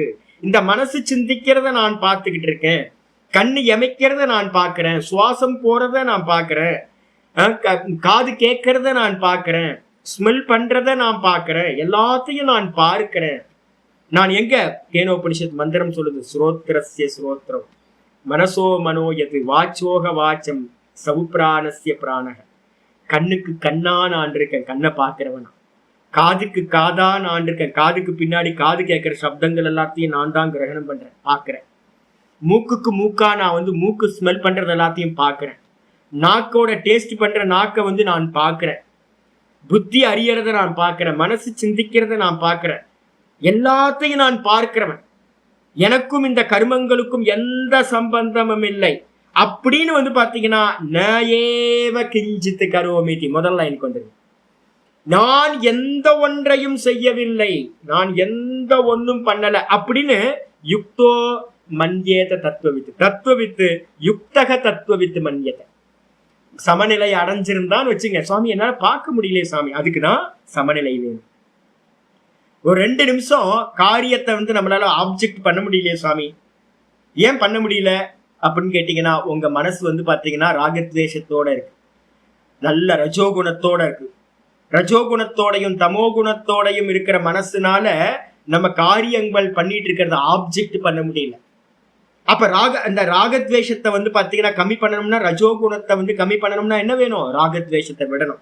அதுக்குதான் பாத்தீங்கன்னா கர்மயோகம். அப்ப கர்மயோகத்தை பண்ணி ஒரு சமநிலைய மனசோட சமநிலையை அடைஞ்சவன் என்ன பண்ணுவான்? தான் பண்ணிக்கிட்டு இருக்க எல்லா காரியத்தையும் அவனால ஆப்ஜெக்ட் பண்ண முடியும். தத்துவத்தை வந்து பாத்தீங்கன்னா குருநாதர் சொன்ன தத்துவத்தை அறிந்து, ஆமா நான் பார்க்கிறவன், இதெல்லாம் நடந்துகிட்டு இருக்கு அப்படின்னு நம்மளுடைய சென்ஸ் ஆர்கன்ஸ், மனசு புத்தி எல்லாத்தையும் ஆப்ஜெக்ட் பண்ணி அதோட எந்த கனெக்டும் இல்லாம டிஸ்கனெக்ட் ஆகி நான் எந்த ஒன்றையும் செய்யவில்லை. ந ஏவ கிஞ்சித்து கரோமி இதி. கொஞ்சத்தையும், கிஞ்சித்து அப்படின்னா எந்த ஒன்றையும், ந கரோமி இதி ந ஏவ கரோமி எந்த ஒன்றையும் நிச்சயமா நான் செய்யவில்லை அப்படின்னு வந்து பாத்தீங்கன்னா தத்துவத்தை அறிந்தவன் என்ன பண்றான்? இதி தாரையன், இந்த விதமா நிச்சயம் பண்ணவனா இருக்கான். அப்ப தத்துவத்தை அறிந்தவன் என்ன பண்றான்? மெதுவா மெதுவா என்ன பண்றான்? நான் கர்மத்தைய தியாகம் பண்ற ஸ்டெப்ஸ் பாருங்க. அப்போ கர்மப்பல தியாகம், கர்மப்பல தியாகத்து மூலமா சமத்துவ புத்தி, அதுக்கப்புறம் அந்த சமத்துவ புத்தி வர வரவே என்ன பண்ணிட்டீங்க? பாதி கர்மத்தை தூக்கி பகவான் மேல போட்டுறது. அதுக்கப்புறம் பகவான் மேல போட்டுட்டு மீதிய ஃப்ரீயா ஸ்லேவா இருக்க, ஸ்லேவுக்கு எந்த சாய்ஸும் இல்லை. பகவான் சொல்றாரு நான் பண்றேன், அப்போ எனக்கு எந்த ஒரு கமிட்மெண்ட்டும் இல்லை. பகவான் என்ன சொல்றாரோ அதை நான் பண்றேன் அப்படின்னு பண்ணிட்டு இருக்காரு. ரோல் என்ன கொடுத்திருக்காரோ டைரக்டர், அந்த ரோலை நல்லா பண்றது. அதுக்கப்புறம் மெதுவா மெதுவா புத்தி வர ஆரம்பிக்குது, பகவானும் பண்ணல நானும் பண்ணல. அப்ப என்னவா இருக்காரு அப்படின்னா பகவான் உள்ளுக்குள்ளார ஆத்மாவா இருக்காரு, அவரும் பண்ணல. அப்ப யார் பண்றா அப்படின்னா மாயை பண்ணுது எல்லாத்தையும் அப்படின்னு டோட்டலா வித்ரா பண்ணிக்கிட்டு அகம் பிரம்மாஸ்மியில போய் நின்னுறான். நின்னுட்டு வந்து பாத்தீங்கன்னா எல்லாத்தையும் பார்வையாளனா சாட்சியா இருந்து பார்க்கிறேன். அப்படி பார்க்கிறவன் வந்து பாத்தீங்கன்னா 10வது ஸ்லோகம் திரும்ப இது வரைக்கும் வந்து பாத்தீங்கன்னா 9வது ஸ்லோகம் ஞானத்தோட நிஷ்டைய வரைக்கும், ஞானியோட பார்வை வரைக்கும் பண்ணியாச்சு. அதுக்கப்புறம் 10வது ஸ்லோகம் வந்து பாத்தீங்கன்னா என்ன பண்ணணும், நம்ம என்ன பண்ணணும் சுவாமி? கர்மயோகத்துக்கு மூலம் ஸ்லோகம் இதுதான். மொத்த பகவத்கீதையிலையும் 5, 10 வந்து பாத்தீங்கன்னா எப்பவுமே மனப்பாடம், மெமரைஸ் பண்ணி வச்சுங்க. இதை நல்லா மனப்பாடம் பண்ணி வச்சுக்கிட்டீங்கன்னா இதுதான் கர்மயோகத்தோட முக்கியமான ஸ்லோகம். என்ன பண்ணணும் சொல்றேன். பிரம்மன் யாதாய கர்மாணி சங்கம் த்யக்த்வா கரோதி யஹ லிப்யதே ந ச பாபேன பத்மபத்ரமிவாம்பசா. அப்போ எங்க இருந்து ஆரம்பிச்சு 9வது ஸ்லோகத்திலேயே ஞான நிஷ்டன் எப்படி பார்ப்பான் அப்படின்னு சொல்லி முடிச்சாச்சு. இப்ப நம்ம 10வது ஸ்லோகம் யாருக்குன்னா நம்ம ஆரம்பிக்கணும், கர்மயோகத்தை ஆரம்பிக்கணும். நமக்காக வந்து பாத்தீங்க அப்படின்னா சொல்லுது, கமெண்ட் பண்ணுது கர்மயோகத்தை எப்படி பண்ணணும். பிரம்மன் யாதாய கருமாணி. பிரம்மணி அப்படின்னா என்ன அர்த்தம்? பிரம்மம்னாவே எல்லா இடத்துலயும் நிர்குண பிரம்மத்தை எடுக்கூடாது. பிரம்மம்ன்ற சப்தம் சகுணத்தையும் குறிக்கும், நிர்குணத்தையும் குறிக்கும். ஒரு கர்மத்தை நம்ம சமர்ப்பணம் பண்றோம்னா என்ன, எங்க பண்ணுவோம்? சகுண ஈஸ்வரன் இடத்துல கர்மபல தாத்தா, கர்ம பலனை கொடுக்கிறவர் இருக்கார்ல, சிருஷ்டிகர்த்தா, ஸ்திதிகர்த்தா, லயகர்த்தா, நிகிரக கர்த்தா, அனுகிரக கர்த்தான்னு ஒருத்தர் 5 தொழில் பண்ணிக்கிட்டு ஒரு ஈஸ்வரன் இருக்காரு, அவருக்கு பேர் தான் பிரம்மன். இங்க சகுண பிரம்மம் எடுக்கணும். அந்த சகுண பிரம்மத்தின் இடத்தில், ஈஸ்வரன் இடத்தில் கருமாணி சங்கம் தியக்துவா, சங்கத்தை விட்டுட்டு கருமங்களை கரோத்தியக. சங்கம் தியக்துவா முக்கியமானது. எனக்கு ரோல் கொடுத்துருக்காரு, எனக்கு அதெல்லாம் தெரியாதுங்க, எனக்கு எந்த இதுவும் தெரியாது. நான் வந்து பார்த்தீங்கன்னா ரோல் கொடுத்துருக்கு, நான் பண்றேன், அவ்வளவுதான். என்னோட சிஷ்யத்தை கேட்டா சாமி நீங்க சொல்றீங்க நான் பண்றேன், இவ்வளவுதான், எனக்கு இதுக்கு சம்மந்தம் இல்லை அப்படின்னு. ஜி இதுக்கு இதனால இது கிடைக்கும் ஜி, இதனால இதுக்காக தான் இந்த ப்ராசஸ் எல்லாம் பண்றோம் அப்படின்னு நான் அடிக்கடி இந்த இதுல இருக்க கீதால இருக்க சொல்லிட்டே வருவேன். நாத பிரம்மத்திட்ட போகும்போது வரும்போதெல்லாம் பேசிட்டு வருவேன். அவர் என்கிட்ட ஒரே ஒரு வார்த்தை தான் சொல்லுவார். என்ன சொல்லுவார் அப்படின்னு கேட்டீங்கன்னா, சாமி ஏன் அதெல்லாம் எனக்கு தெரியாது, இது நல்லதோ கெட்டதோ இதெல்லாம் எனக்கு எதுவும் தெரியாது. என்னன்னு கேட்டீங்கன்னா, நீங்க சொல்றீங்க நான் பண்றேன், இவ்வளவுதான். நீங்க சொல்றீங்க நான் பண்றேன், எனக்கு இதோட பலன் என்ன, இது என்ன, அதெல்லாம் எதுவும் தெரியாது. இதாங்க கர்மயோகம். இதே மாதிரி நம்ம என்ன பண்ணணும் அப்படின்னு கேட்டீங்கன்னா, பகவான் சொல்றாரு நான் பண்றேன், பகவானுக்கு அர்ப்பணமா பண்றேன், எனக்கு இதுல லாபம் நஷ்டம் மானம் அபமானம் எது வந்தாலும் எனக்கு இது இல்லை. எனக்கு ஒரு ரோல் கொடுத்துருக்காரு, அந்த ரோலை வந்து பாத்தீங்கன்னா எந்த ஒரு மர்மரிங் இல்லாம ஈஸ்வர பிரசாதமா வந்து பாத்தீங்கன்னா பண்றது, லாப நஷ்டத்தோட பலனோட சம்பந்தம் இல்லாம இருக்கிறது, டிஸ்கனெக்ட் பண்ணிட்டு.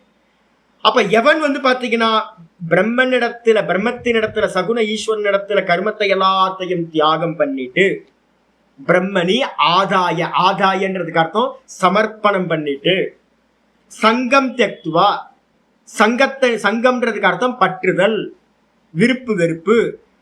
எதுல இருக்கும்? ஃப்ரூட் மேல. எந்த கர்மா பண்ணாலும் ஒரு ஃப்ரூட் மேல, ஒரு பலன் மேல ஆசை இருக்கும். அந்த ஆசையை எல்லாத்தையும் வந்து பாத்தீங்கன்னா சங்கம் தியக்துவா நல்லா தியாகம் பண்ணிட்டு யக கரோதி எவன் கர்மத்தை பண்றானோ அந்த கர்மத்தை பண்றவனுக்கு என்ன ஆகும்? லிப்பியத்தே நசபாப்பேன ந லிப்பியத்தே பாப்பேன, அவன் பாப்பத்தினால் சம்பந்தப்படுவதில்லை. அவனுக்கு எந்த பாப்பமும் வராது, புண்ணியமும் வராது. புண்ணியமப்பி பாப்பமேவ, புண்ணியமும் கூட பாப்பம் தான், ஜென்மத்தை கொடுத்துரும். அவனுக்கு வந்து பாத்தீங்கன்னா புண்ணியமும் வராது பாப்பமும் வராது, ரெண்டுத்தோடையும் சம்பந்தம் இல்லாமல் ஆகிறான். எப்படி சுவாமி? ஒரு ஏதாவது எக்ஸாம்பிள் சொல்லுங்க அப்படின்னு ஆச்சரிய சொல்றாரு. பத்ம பத்திரம் இவாம்பசா. பத்ம பத்திரம் அப்படின்னா தாமரை இலை இருக்கு பாத்தீங்களா, அது எங்க இருக்கு? தண்ணீர்ல தான் இருக்கு. தண்ணீர்லயே இருந்தாலும் அந்த தண்ணீரோட சம்பந்தம் அதுக்கு உண்டாகிறதே இல்லை. ஒரு துளியை தூக்கி இலை மேல போட்டீங்கன்னா ஒட்டாம இருக்கும். எப்படி தாமரை இலையானது தண்ணீரிலேயே இருந்து தண்ணீரோட ஒட்டாம இருக்கோ, அதே மாதிரி வந்து பாத்தீங்கன்னா கர்மத்தை பண்ணிக்கிட்டே ஒருத்தன் வந்து பாத்தீங்கன்னா ஈஸ்வரார்ப்பணமா பண்ணிக்கிட்டு இருந்தான் அப்படின்னா, பலன் மேல ஆசை இல்லாமல் இருந்தான் அப்படின்னா, அந்த கர்மத்திலேயே இருந்தாலும் கூட அந்த கர்மம் அவனை பந்தப்படுத்தாது, ஒட்டாது. ந லிப்பியதே. அப்ப என்ன அர்த்தம்? இதுதான் நம்ம மனசுல நல்லா புரிஞ்சுக்கிட்டு இதைதான் அனுஷ்டானம் பண்ணணும். நல்லா வந்து பாத்தீங்கன்னா ஈஸ்வர அர்ப்பணமா பண்ணிட்டு, ஏன்னா பைபாஸ் பண்ணணும்னு நினைச்சோம், எதையும் அடைய முடியாது. நிறைய சப்தத்தை தெரிஞ்சவங்க ஏகப்பட்ட பேர் இருக்காங்க. திருவண்ணாமலையில வந்து பாத்தீங்கன்னா அங்கங்க டும் டும் டும் நிறைய ஞானிகள். ஏன்னா புக்கு இருக்கு, எல்லாத்தையும் புக்கு இருக்கு. புக்கை வந்து பாத்தீங்கன்னா படிச்சிடற எல்லாமே புத்திசாலிகள் தான். அகாடமிக்ல நல்லா படிச்சிருக்கோம், எதுவும் கிராமத்துல இருந்து வரல. எல்லாரும் படிச்சிடறோம், புரிஞ்சிருது. ஆனா புரிஞ்சதை எக்ஸிக்யூட் பண்ண முடியுதா அப்படின்னு கேட்டீங்கன்னா எக்ஸிக்யூட் பண்ண முடியல, சாமர்த்தியம் இல்லை. கண்ணமுடி உட்கார்ந்தா வந்து பாத்தீங்கன்னா எதோ ஓடுது. நிறைய பேர் ரமணாசிரமத்துல வரவங்க எல்லாம் நிறைய பேர் சொல்லுவாங்க, கண்ணமுடி உட்கார்ந்தா எதோ ஓடுது சாமி, மனசுல எதுவும் கண்ட்ரோல் பண்ணவே முடியல அப்படின்னு. அப்ப நிஷ்டையை அடையறதுக்கு நீங்க ஆத்ம தியானத்துக்கு போகணும் அப்படின்னா கண்ணமுடி உட்கார்ந்தா பிரம்மத்தை சிந்திக்கணும்.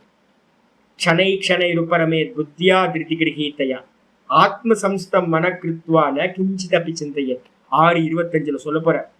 இந்த மனசை வந்து பாத்தீங்கன்னா ஆத்மாலேயே நிப்பாட்டி, அகமகம்ன்ற ஸ்புரணத்துல நிப்பாட்டி வேற எந்த ஒன்றையும் சிந்திக்காதேன்ற. அப்ப டைரக்டா வந்து பாத்தீங்கன்னா ரமணாசிரமத்தை போய் நான் உட்கார்ந்து ஆத்ம தியானம் பண்றேன் அப்படின்னு போய் உட்கார்ந்து ட்ரை பண்ணி பார்த்தா தியானம் சித்திக்காது. ஏன்னா மனசுல கண்ட ஃப்ளட்டு மாதிரி தாட்ஸ் போயிட்டே இருக்கு. ஏன் சுவாமி, நானும் உட்கார்ந்தே பார்த்துட்டு இருக்கேன், வருஷக்கணக்கா உட்கார்றேன், ஒன்றும் நடக்கலையே சுவாமி. ஏன் நடக்கல அப்படின்னா முதல் ஸ்டெப் பண்ணல.